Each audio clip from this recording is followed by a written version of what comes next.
Do you know how comical our judges look, wearing those white wigs that make them look like pre-colonial explorers? You know the look.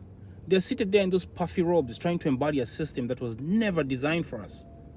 There's nothing, absolutely nothing, about being African that resembles a white wig. I don't even know how they managed to put that thing on us. And worse, how we embraced it. For those that do not know me, my name is Timothy and I run a WhatsApp group for the Black Diaspora, a place where we study the moves the world makes around us. Every day we break down global shifts, political patterns, and the power play shaping black futures everywhere. We also host a Zoom meeting every last Friday of the month. Both links are in the bio. All of our court systems across Africa are built on European models, mostly the British system.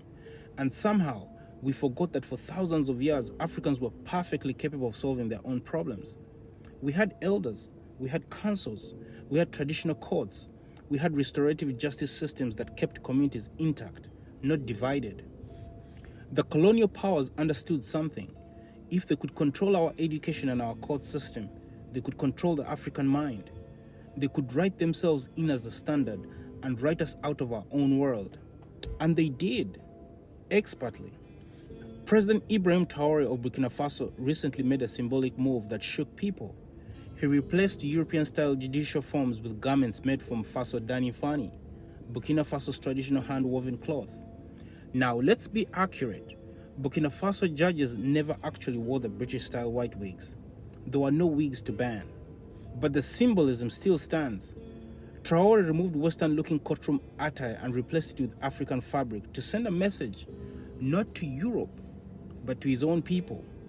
It is time to solve our problems the African way. African uniforms, African cloth, African names on streets, African symbols in government buildings, and African voices at the center of justice. What your judges look like matters.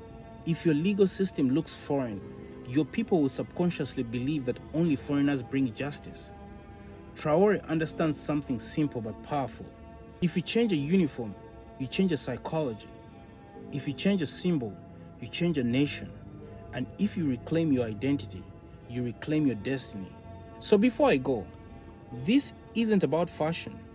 This is about teaching Africans, young and old, that our problems do not require racial intermediaries.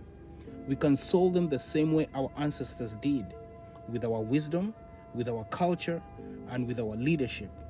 Stop waiting for the West to validate your solutions. Your country belongs to you, so fix it your way. I'll leave the diaspora with this question. If a simple robe can change how a nation sees justice, what other colonial symbols are we still carrying without questioning them? Let's move.